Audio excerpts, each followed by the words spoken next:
मैं अपनी बात शुरू करूं उससे पहले मैं नीम करोली बाबा को प्रणाम करती हूँ। उन्होंने कहा कि अगर आप अपनी मृत्यु के समय एक आम की भी इच्छा करोगे ना, तो अगले जन्म में आप एक कीड़े के रूप में जन्म लोगे। अगर आप मरते समय एक अगली श्वास की भी इच्छा रखोगे तो दोबारा जन्म जरूर लोगे। नीम करोली बाबा, जिनका नाम सुनते ही भक्तों के मन में श्रद्धा उमड़ जाती है, जिन्हें हनुमान जी का परम भगत कहा जाता है, और आज भी उनकी सिखाई बातों पर हम सब चल रहे हैं। बाबा जी का जीवन चमत्कारों से भरा हुआ था। बहुत सारी कथाएं, कहानियां उनके बारे में प्रचलित हैं। कहा जाता है कि वो बिना कुछ कहे ही लोगों के मन की बात समझ लेते थे, परेशानियों का समाधान कर देते थे। वो सबके मन की बात पढ़ना जानते थे। नीम करोली बाबा, जिनका वास्तविक नाम लक्ष्मी नारायण शर्मा था, उनके पिताजी का नाम दुर्गा प्रसाद शर्मा था। 17 साल की उम्र में उन्हें ज्ञान की प्राप्ति हुई। उन्होंने घर छोड़ दिया और अपना पूरा जीवन हनुमान जी की भक्ति में लगा दिया। उत्तर भारत में साधुओं की तरह ही भ्रमण करने लगे। उन्हें अलग अलग नामों से भी बुलाया गया। गुजरात के बवानिया मोरबी में जब उन्होंने तपस्या की तो लोग उन्हें तलैया बाबा के नाम से पुकारने लगे।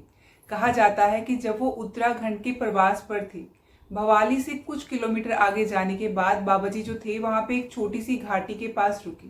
एक दिन सड़क के किनारे जो पैरापट होती है, फुटपाथ होता है, उस पर बैठे हुए थे तो सामने पहाड़ी पर दिखाई दे रही थी। उस पर एक आदमी को आवाज दी और कहने लगे, पूरन इधर आओ, नीचे आओ।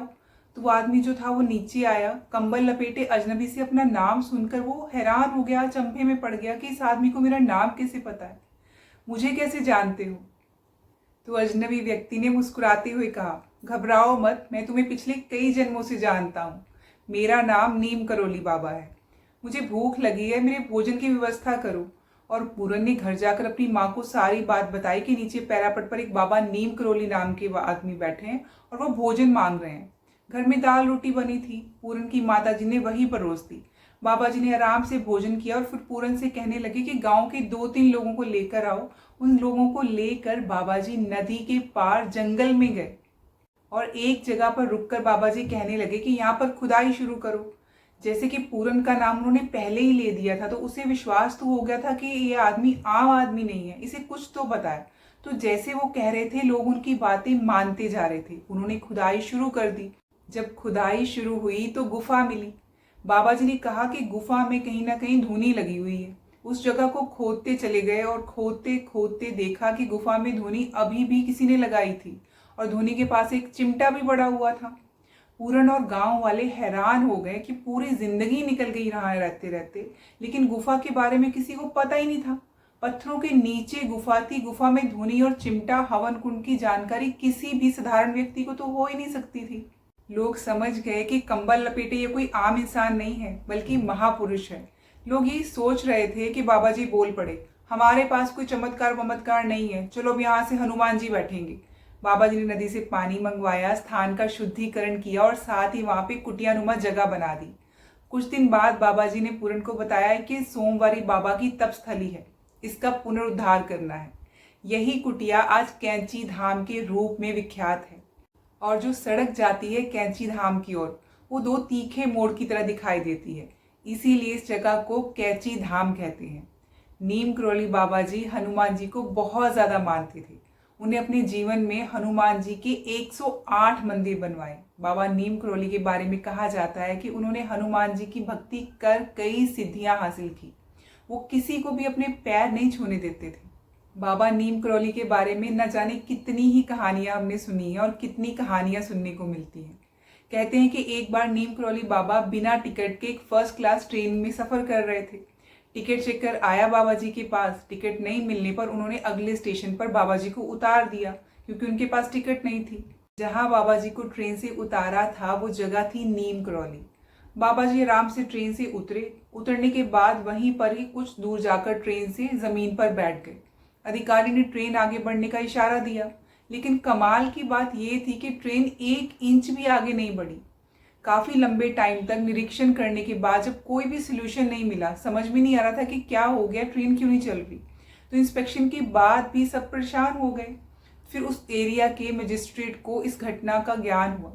उसने अधिकारी से कहा कि बाबा जी से जाकर माफी मांगिए, सम्मान पूर्वक उनको ट्रेन में बिठाइए। और ऐसा करते ही ट्रेन चल पड़ी।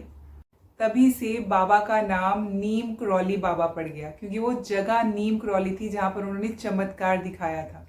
तब से लोग उनको नीम करौली बाबा के नाम से जानने लगे। बाबा जी के कई सारे किस्से हैं जिसमें उन्होंने चमत्कार किया है और भक्त उन्हें हनुमान जी का ही अवतार मानते हैं। रिचर्ड एल्बर्ट हार्वर्ड में प्रोफेसर रहने के दौरान जो रिसर्च के लिए 1967 में इंडिया आए थे, यहाँ आकर उनकी मुलाकात बाबा नीम करौली जी से होती है। बाबा जी ने उन्हें दीक्षा दी और एक नया नाम दिया, रामदास। रामदास जी हनुमान जी के भक्त हो गए, बाबा नीम करौली के भक्त हो गए।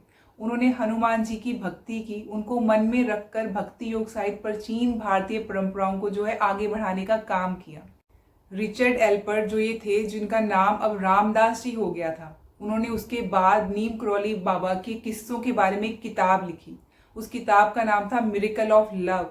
उस बुक के अंदर वो एक बुलेट प्रूफ कंबल से जुड़ी एक घटना के बारे में बताते हैं। कहते हैं कि बाबा के कई भक्तों में एक बुजुर्ग दंपत्ति भी थे जो कि फतेहगढ़ में रहते थे।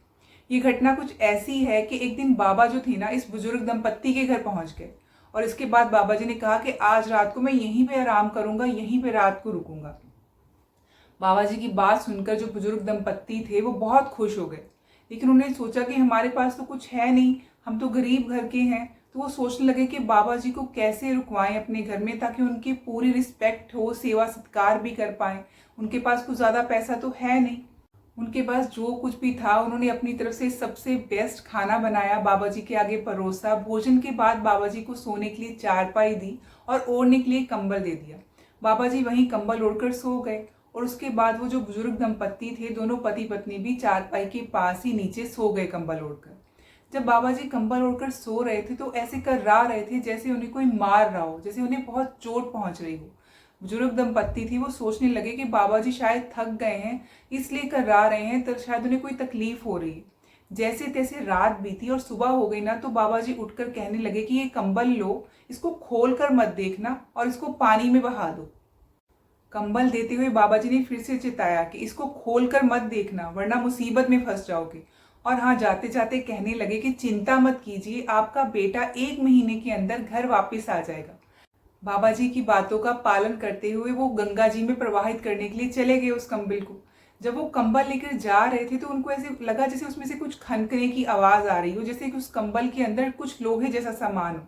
लेकिन बाबा जी ने कहा था कि इसको खोल कर मत देखना। वो मन ही मन सोच रहे थे कि खाली कंबल दिया था, अब लोहे जैसी क्या आवाज आ रही है। लेकिन खोल कर देखने से मना किया था, तो उन्होंने खोल कर तो नहीं देखा और ऐसे ही उसको प्रवाहित कर दिया। बाबा जी के कहे अनुसार 1 महीने बाद उस बुजुर्ग दंपत्ति का बेटा बर्मा फ्रंट से युद्ध में गया हुआ था, वहां से घर वापस आ गया बिल्कुल सही सलामत। वो उनका इकलौता बेटा था जो ब्रिटिश फौज में सैनिक था और सेकेंड वर्ल्ड वॉर के टाइम पर फ्रंट पर तैनात था। बेटे को घर पर देखकर बुजुर्ग दंपत्ति की खुशी का ठिकाना नहीं था, लेकिन बेटे ने जो बताया वो सबको हैरान कर देने वाला था। बेटे ने कहा कि लगभग 1 महीने पहले कि रात भर गोलीबारी चलती रही, उसके सारे साथी मारे गए लेकिन वो अकेला बच गया। बेटे ने कहा कि मैं अकेला कैसे बच गया, ये चमत्कार मुझे भी मालूम नहीं है। इतनी गोलियां चल रही थी लेकिन एक भी गोली मुझे नहीं लगी। रात भर मैं दुश्मनों से लड़ता रहा और जिंदा बच गया। इसके बाद सुबह जब ब्रिटिश फौज की टुकड़ी आई तो फिर उसको वहां से लेकर गई। लेकिन जो बुजुर्ग दंपत्ति थे वो समझ गए कि ये वही रात थी जिस दिन बाबा नीम करौली उनके घर रात को आए थे और कंबल ओढ़कर सोए थे। अब उन्हें समझ में आ गया कि उस कंबल में क्या खनक रहा था। सारा चमत्कार वो समझ चुके थे। उन्हें समझ में आ गया कि उनके बेटे को बाबा ने ही बचाया था। इसी कारण से अपनी किताब मिरेकल ऑफ लव में रिचर्ड एल्बर्ट ने यानी कि बाबा रामदास जी ने इस कंबल को बुलेट प्रूफ कंबल कहा है।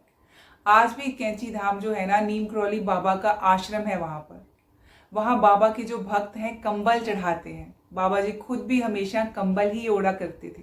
इसके आगे रिचर्ड एल्बर्ट जो अपनी किताब मिरेकल ऑफ लव है उसमें आगे लिखते हैं, कहते हैं कि एक बार कैंची धाम में भंडारा चल रहा था, लेकिन अचानक से ही वहाँ पर घी कम पड़ गया। लोग परेशान हो रहे थे कि इतने लोग आ रहे हैं लंगर के लिए और भंडारे में घी कम पड़ गया है, तो क्या करें।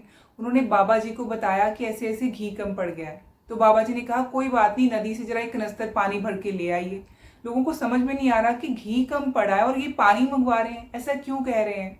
उनको समझ में नहीं आ रहा था कि घी का पानी से क्या संबंध है, लेकिन उन्होंने वैसे ही किया जैसे कि बाबा जी ने कहा था। पानी भरकर लाने के बाद बाबा जी ने कहा कि जाओ अब इसको कढ़ाई में डाल दो। जैसे ही कढ़ाई में डाला, पानी घी में बदल गया। सुनने में ये चमत्कार लगते हैं, लेकिन जिन लोगों ने अपनी आंखों से देखे हैं वो जानते हैं कि जो बाबा जी कह देते थे वो सच हो जाता था। बाबा जी का चमत्कार देखकर सब लोग हैरान रह गए। एक और दूसरी घटना जो है बाबा जी के बारे में सुनने को आती है कि बाबा जी अपने जन्म स्थल जो है वहां पर गए हुए थे। वहां पर एक कुआं हुआ करता था जिसका पानी बहुत खारा था। इसके कारण आसपास के लोगों को बड़ी असुविधा होती थी, खारा पानी पीना पड़ता था। वो नीम करौली बाबा के पास पहुंचे और कहने लगे कि हम बहुत परेशान हैं, पानी खारा है। और कहते हैं कि बाबा जी ने खारे जल से भरे उस कुएं के पानी को मीठा बना दिया, पीने के योग्य बना दिया। उनकी ऐसी ऑरा थी, ऐसी शक्तियां थी उनके अंदर कि वो जहां जाते थे उनके पहुंचने से चीजें अपने आप सही होने लग जाती थी। एक और बहुत ही अद्भुत घटना है। एक बार हनुमानगढ़ी के मंदिर का निर्माण चल रहा था और बहुत तेज बारिश होने लगी, जिसके कारण मंदिर का काम रुक गया। कहते हैं कि बाबा जी चाहते थे कि इस शुभ काम में कोई भी बाधा ना आए, ये आराम से पूरा हो जाए। इसलिए उन्होंने अपने चमत्कार से मंदिर का निर्माण पूरा होने तक बारिश को रोक दिया। जब तक मंदिर का सारा काम पूरा नहीं हो गया, उसके बाद वहां पे बारिश नहीं हुई, एक बूंद तक नहीं गिरी। इसी तरीके से एक बार जब बाबा जी के सारे भक्त उनके कैंची धाम पहुंचे उनके दर्शन के लिए, तो पूजा के समय में जो माचिस लाना भूल गए। अब दिया जलाना था, माचिस से जलाएंगे, अब दिया जलाएं कैसे कि माचिस लाना तो भूल गए। तो बाबा जी ने जैसे ही बत्तियों को हाथ लगाया, छुआ, तो बत्तियां अपने आप जलने लगी, अपने आप जोत जलने लगी वहां पे। ऐसे ही अद्भुत चमत्कार बाबा जी हमें पूरी जिंदगी दिखाते रहे हैं। 11 सितंबर 1973 की रात्रि को बाबा जी वृंदावन में थे जब उनकी तबीयत खराब हो चुकी थी। वो हॉस्पिटल में एडमिट करवाया गया उनको। कहते हैं कि डॉक्टर्स ने ऑक्सीजन मास्क लगाना चाहा उनको, ताकि उनकी सांसें चलती हैं, लेकिन बाबा जी ने मना कर दिया। उन्होंने अपने भक्तों से कहा कि अब मेरे जाने का समय आ चुका है।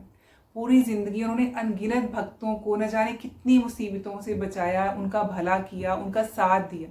लेकिन तब उन्होंने कहा कि अब मेरे जाने का समय आ चुका है। तुलसी जी और गंगा जल को ग्रहण किया और रात्रि के करीब 1:15 बजे उन्होंने अपना शरीर त्याग दिया। कुछ लोग कहते हैं कि उनकी मृत्यु का कारण जो है वो मधुमेह कोमा भी था। इसके बाद बाबा जी हमारे बीच नहीं रहे, लेकिन वो आज भी हमारे बीच हैं। उनकी शिक्षाएं आज भी हमारे बीच में हैं। अगर हम उनके भक्तों की बात करें तो जो एप्पल के फाउंडर हैं स्टीव जॉब्स, वो भी उनके भक्त थे। कम से कम 1 महीने से ज़्यादा वो उनके सानिध्य में रहे। इसी तरीके से विदेश के कई सेलिब्रिटीज़ हैं जो उन्हें दिव्य पुरुष मानते थे, नीम करौली बाबा के भगत थे। मार्क जुकरबर्ग भी उनके भगत थे। हॉलीवुड की एक्ट्रेस जूलिया रॉबर्ट्स का नाम भी उनके भक्तों में आता है। और कहते हैं कि इस धाम की यात्रा करने के बाद उन लोगों का मानना था कि उनका जीवन बदल गया। उनसे मिलने के बाद इन सारे सेलिब्रिटीज़ ने यही कहा कि बाबा जी से शिक्षा लेने के बाद जीवन को देखने का नज़रिया बदल गया, जीने का तरीका बदल गया और एक अद्भुत शक्ति, एक अद्भुत एनर्जी आ जाती थी उनके बाद बाबा जी से शिक्षा दीक्षा लेने के बाद। बाबा जी को सादर प्रणाम। उनकी कृपा हम सब भक्तों पर बनी रहे, आप सब पर बनी रहे। जय श्री बालाजी महाराज, जय सिया राम।